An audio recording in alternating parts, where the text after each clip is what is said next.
Okay, after you've logged into your new WordPress blog, you're going to go to the dashboard. We're just going to cover some things about the dashboard really quickly. This is an overview of your site. It's pretty much your site in one shot.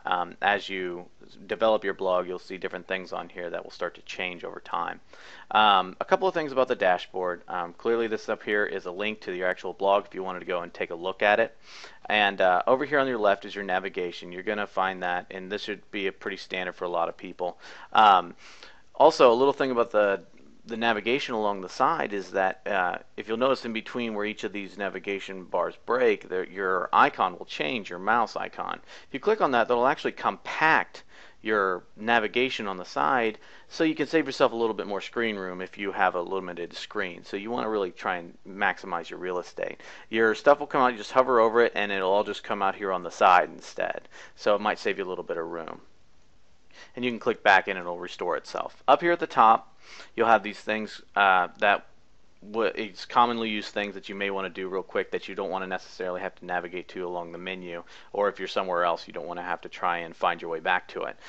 New posts, new pages, you upload media in your media library such as photos and other things, and then also your comment section. So that's a quick thing.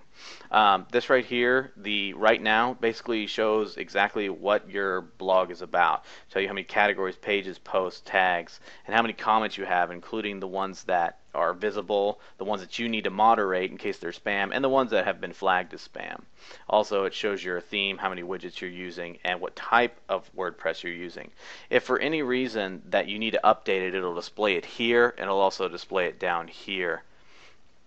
You can change your theme by clicking on this button very quickly. So, recent comments, if you have a comment that you may feel that you want to comment back on, or maybe maybe it shows that maybe it might be something that's spam, you'll see some of the recent comments here with also a quick menu that pops down that you can do right there from the dashboard. If you say, well, that's actually a spam comment, I want to spam it, or I maybe even just want to delete it. Plugins, this is from WordPress itself. It's actually feeding to you directly. It's showing you kind of new plugins, popular plugins, recently updated ones. So in case it's something that you might be interested in, kind of keeps you in the loop about what's going on in the plugins. Drafts, this is something that if you keep a lot of drafts for common use, or maybe it's something you haven't completed, it'll show there. It's not really something that's used that much depending on where you are. Also, the WordPress development blog shows you what's going on in the WordPress world, such as right now, as of the recording, Beta 2 just came out for WordPress 3.0, so if some people like to see what's going on in the new versions of WordPress, it'll show you that kind of stuff here. Other WordPress news, it's just basically their feed of their different things. And your incoming links down here at the bottom. Your incoming links will basically show you how many people are linking to your blog.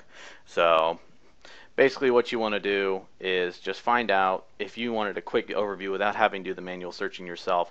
That will do that for you. So it's a really nice thing to have.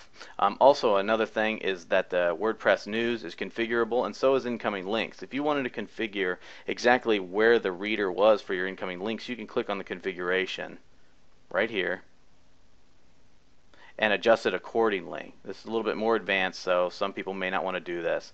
So if you have a lot of items coming in and new ones coming in every day, maybe you want to see which ones are coming in, or if maybe you don't really care, you just want to show 5. If you want to display the date that they were added, you can do that too. So it's just a quick option for you to have.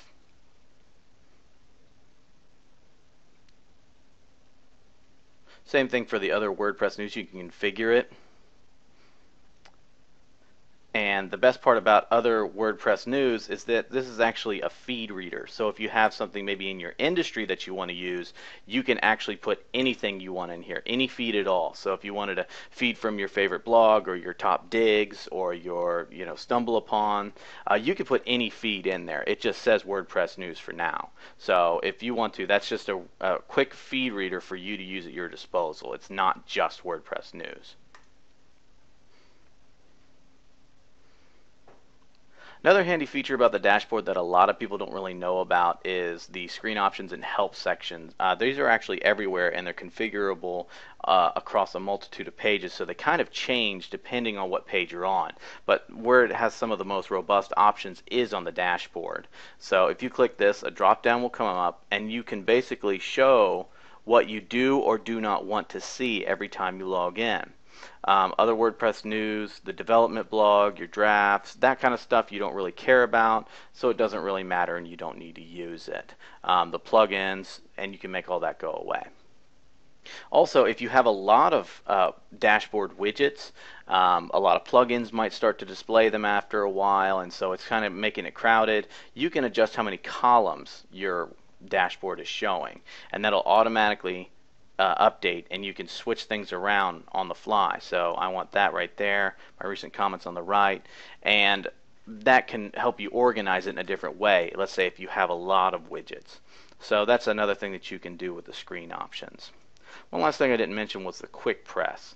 Quick press basically allows you to, if you have a quick thought or something that you just really need to get down really fast, you can put that in the quick press area.